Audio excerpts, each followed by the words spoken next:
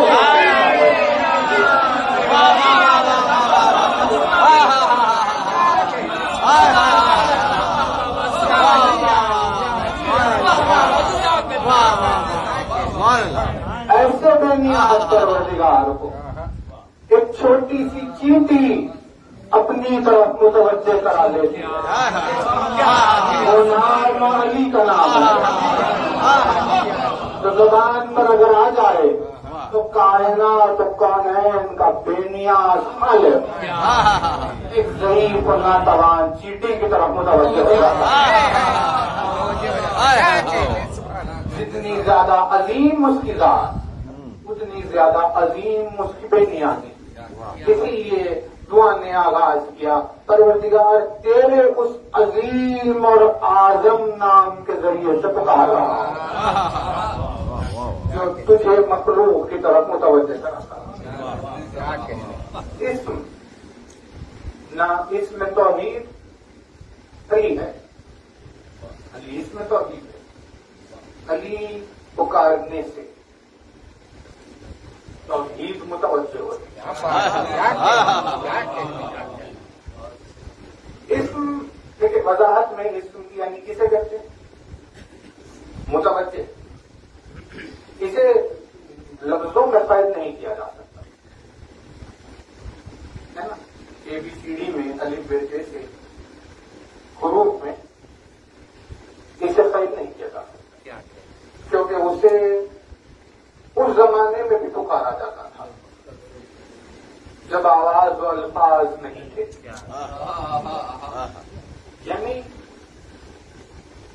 لوگوں نے جو خیال کیا کہ الف لام لام ہے یہ اس کا اسم ہے، یعنی انہوں نے اس کے اسم کو حروف میں قید کیا، اور جب حروف نہیں تھے تو انہوں نے نتیجہ نکالا اس کا اسم نہیں تھا. بھائی حروف تو اب آئے ہیں، لہذا اسم بھی اب آیا. آواز کے بغیر پھر آواز کے بغیر، اسی لیے اسم زبان سے نکلنے والے اس لفظ کو نہیں کہتے بلکہ اسم اس ہستی کو کہتے ہیں جس کے ذریعے سے اسے متوجہ کرایا جائے.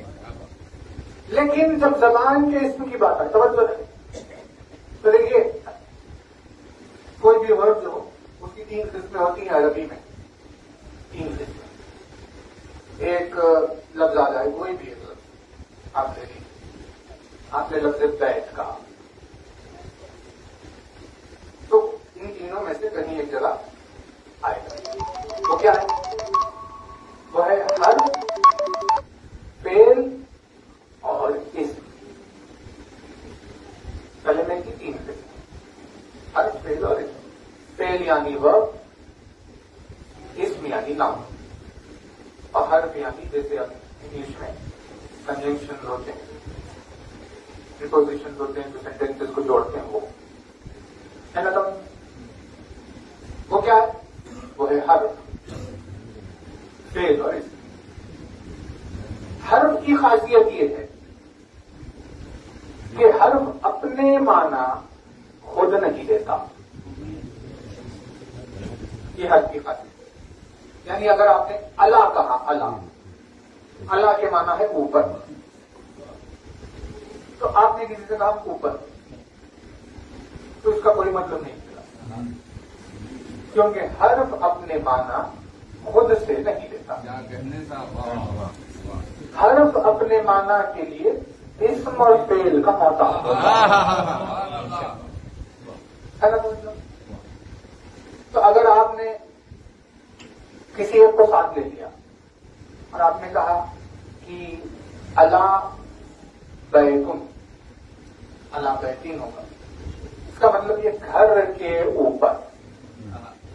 تو آپ کو سمجھ میں آ رہا ہے بھائی یہ کیا بات ہو رہی ہے نا. بغیر اس کے تو اپنے سے مانا نہیں. حرف یہ ہے. فعل کی خاصیت یہ ہے کہ فعل اپنے معنی تو خود دیتا ہے لیکن کسی زمانے میں قید رہے گا. یا ماضی کا ہوگا، حال کا ہوگا، یا مستقبل کا ہوگا، ہے نا. جیسے خلقہ فعل ہے، ورب ہے. اس نے خلق کیا تو خلق کیا ہے. آپ سمجھنا کہ ہاں یہ کل کی بات ہے. مانا آپ نے دے رہا ہے لیکن ٹینس میں قید ہوگا. ہر ٹینس میں بھی قید ہوگا اور خود مانا بھی نہیں دے گا، خود اپنے مانا دے گا ہی نہیں. اور فعل مانا دے گا لیکن ٹینس میں قید رہے گا. اسم وہ ہے کہ جو اپنے مانا بھی خود دیتا ہے اور زمانے میں قید بھی نہیں ہوتا ہے نا. جیسے آپ نے کوئی نام اگر کہا، جیسے خدا بند عالم کے لیے اسم اعظم اللہ، آپ نے کہا اللہ، تو اس نے مانا بھی دے دی اپنے خود ہی سے اور کسی ٹینس کی بات بھی نہیں ہو رہی کہ بھائی کل تھا یا آج تھا یا کل ہے. کیا ہے؟ ٹینس میں قید نہیں ہے مانا کے بعد. تو جو مانا خود دے اور زمانے میں قید نہ ہو اسے اسم کہتے ہیں. اب دعا کا آغاز ہوا کہ اے میرے پروردگار میں تجھے واسطہ دے رہا ہوں تیرے اسم کا. تیرے اسم کا یعنی وہ اسم جو مانا بھی اپنے خود دے اور وہ اسم جو کسی زمانے میں اگر قید نہ ہو جائے. یہی وجہ ہے کہ دعاؤں کو آدم بھی پڑھا کرتے تھے، ابراہیم بھی پڑھا کرتے تھے، اور آج ہم بھی پڑھ رہے ہیں.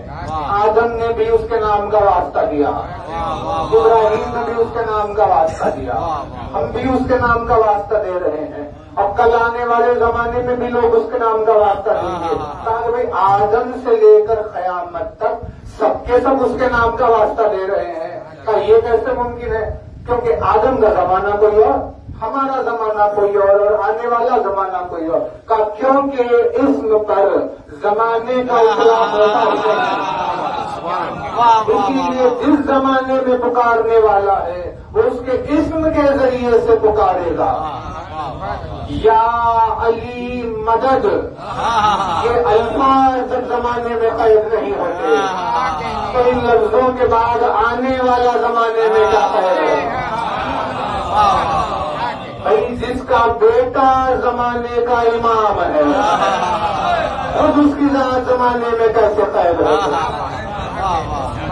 کا پروردگار کے اس اسم کے ذریعے سے جو عظیم ہے اعظم. توجہ ہے دیکھیے مجلس تمام کرے. عظیم باب فعیل کا وزن بنتا ہے، اعظم افعل کے وزن پر بنتا ہے.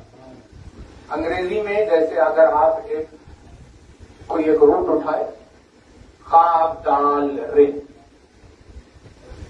آپ نے ایک روٹ اٹھائی، اس سے لفظ بنا قدر، قدر اور قدر سے بنتے.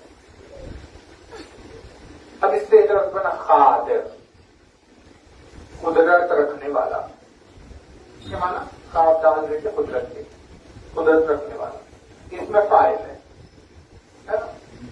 ایک لفظ بنا خدیر،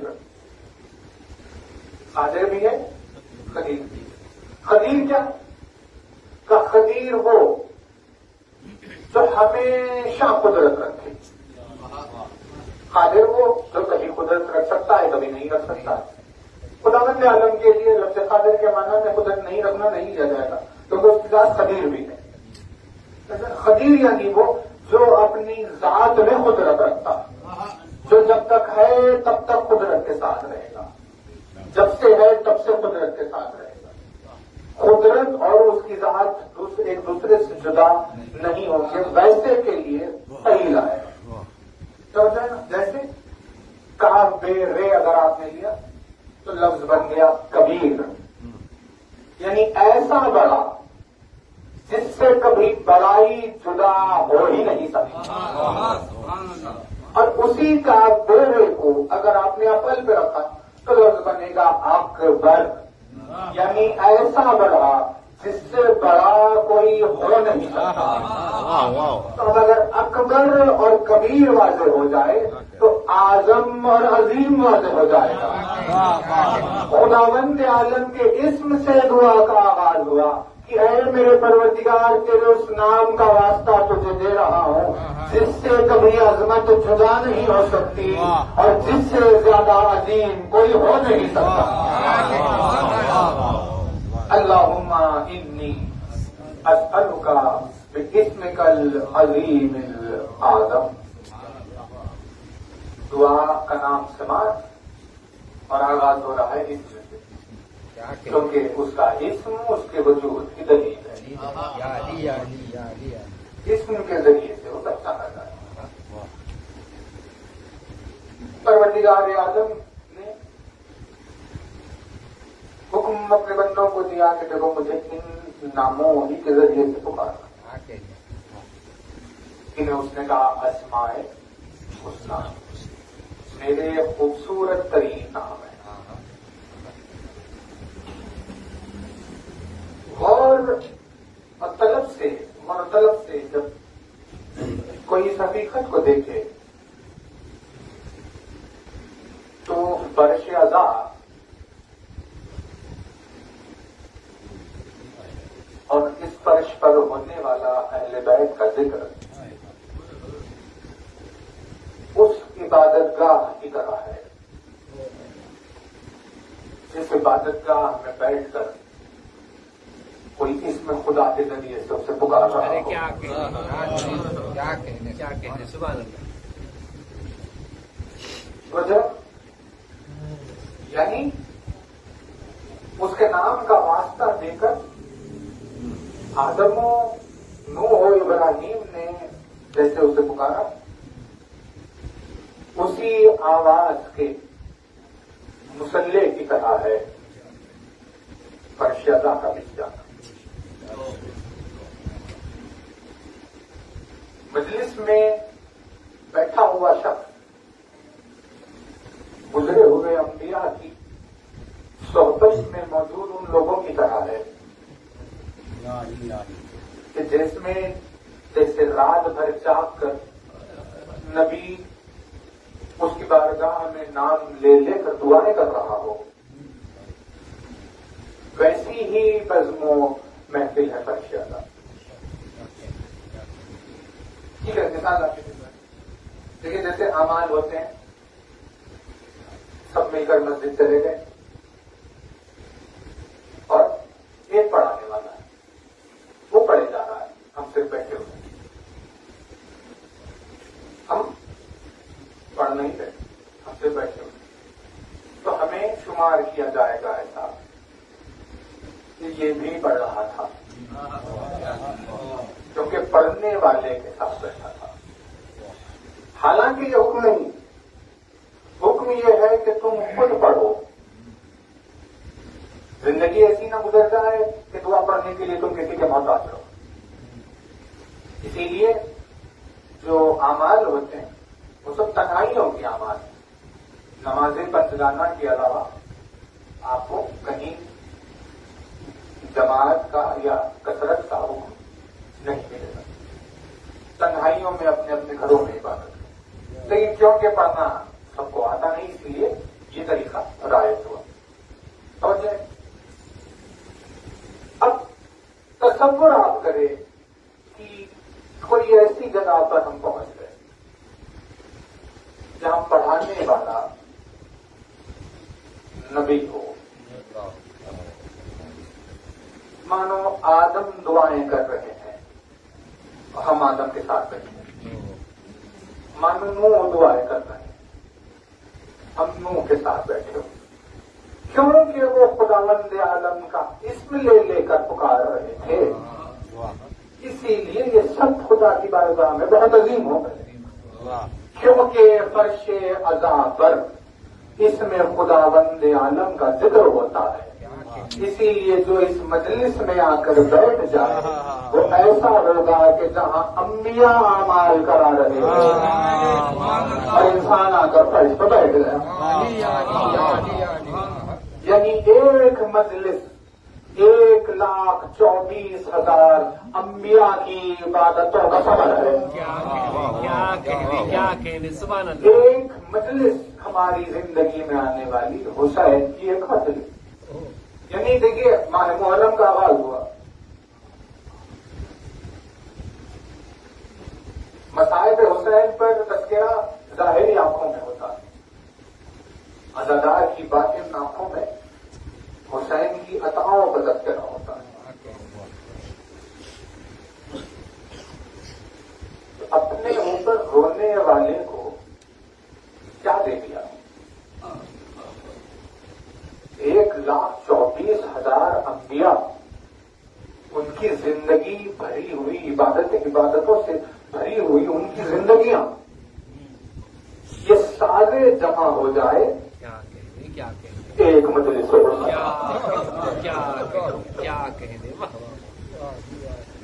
اسی لیے حدیث نے کہا کہ بشر کو معلوم نہیں ہوگا کہ کیا دولت ہے اس کے پاس جب روز محشر خود اپنی آنکھوں سے دیکھے گا.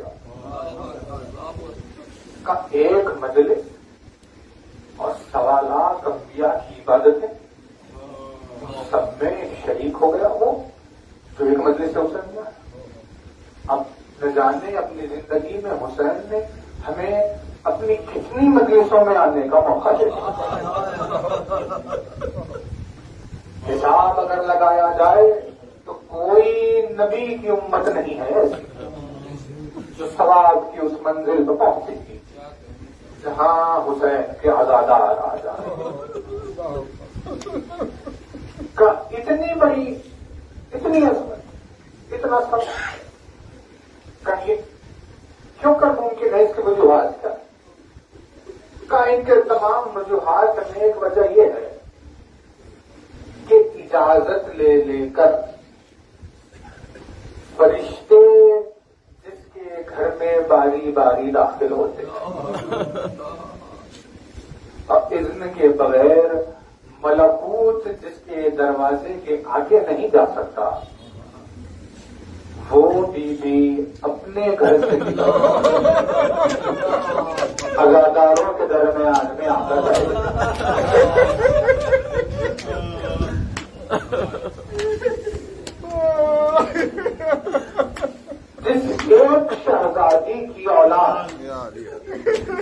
آج توحید خدا کے زندہ ہونے کا سبب ہے ان 11 اماموں کی ماں آ کر جہاں بیٹھ جائے۔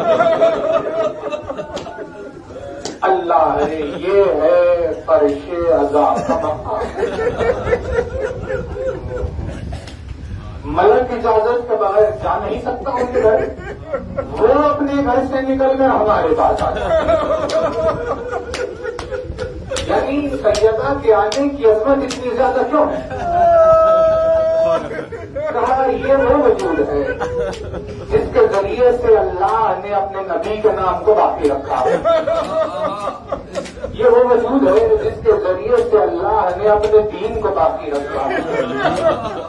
اگر سیدہ نہ ہو تو تصور کوثر ہٹ جائے گا، اب کوثر نہ ہو تو نبوت و امامت کا تصور ہٹ جائے گا، نبوت و امامت نہ ہو تو توحید خدا باقی نہیں رہے گا۔ ایک وجود سیدہ سلسلہ انبیاء امامت و توحید کی ذمہ دار ہو، اس کی عظمت کا کیا عالم ہو۔ جب مجلس تمام ہو گئی ایسی عزادار کے نم آنکھوں کو دیکھ کر اپنے شکستہ پہلو سے ہاتھ ہٹا کر دوسرے رومال لیے ہوئے عزادار کی آنکھ کے قریب آ گئے کہ اللہ رے تیرے آنسو میرے بچے کے زخموں کا مرہم بن رہے ہیں۔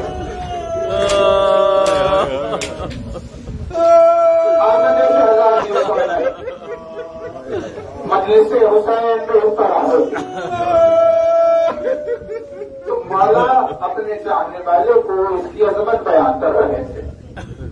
اب کیا درد کا عالم ہے، کیونکہ کیفیت شہزادی کونین کو صرف امام سمجھ سکتا ہے، اور امام نے اپنے چاہنے والوں کے دلوں کو جہاں تک مستحکم دیکھا صرف اتنے مسائل ان کو بیان کیے۔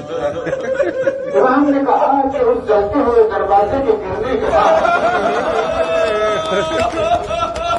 ٹوٹی ہوئی مچھلیوں میں درد کا یہ عالم تھا۔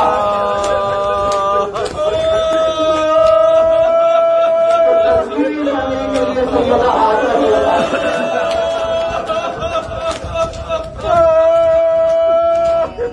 ٹوٹی ہوئی مچھلیوں کا یہ عالم تصویر ہے خدا کے لیے سیدہ ہاتھ بدل نہیں کرتی تھی، اس لیے امام اٹھ کر کھڑے ہو گئے منزل پر کہ تم نے آزادار کے روزے پر نہیں کرتا، اور وہ ہاتھ جو تصویر ہے خدا کے لیے نہیں اٹھا، وہ آزادار کو دعا دینے کے لیے اٹھ جاتا ہے، وہ ہاتھ اپنے روزے میں آنسو کو جمع کرنے کے لیے اٹھ جاتا ہے۔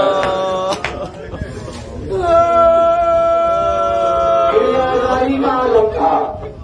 امام مجلس کی عظمت بیان کرتے کرتے اس منزل پہ پہنچے جہاں امام نے کہا کہ عزاداروں کے پہلو میں آ کر میری جدہ ماجدہ بیٹھتی ہے، فرش اعضاء کے درمیان میں کہیں سیدۃ النساء العالمین ہوتی ہے۔ چاہنے والا جو سن رہا تھا وہ خوش ہو گیا کہ ہمارے گھر میں سیدہ کا آنا ہو گیا، لیکن اس کے چہرے پر تو خوشی کے آثار تھے اور امام کا کلیجہ بجا جا رہا تھا۔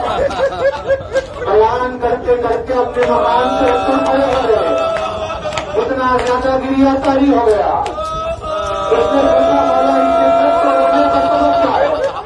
امام نے جواب دیا تمہیں یہ تو معلوم ہو گیا کہ تیرے گھر میں مجلس میں آ جاتی ہے، لیکن تمہیں یہ نہیں معلوم تم کس حال میں اٹھے تو میرے مولا تم ہی بتا دو۔ تحجد میں کھڑے ہونے کے لیے شدت کی تکلیف نظر رہی، دروازے کے گرنے کے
بتاریخ 5 محرم 8:15 بجے صبح حسینی علی بن الحسین سابق حضرتی منزل میں مقرر ہے تاکہ اہل بیت سے رہنے والے صاحب فرمائیں 5 محرم صبح 8 بجے ذاتی منزل آمین.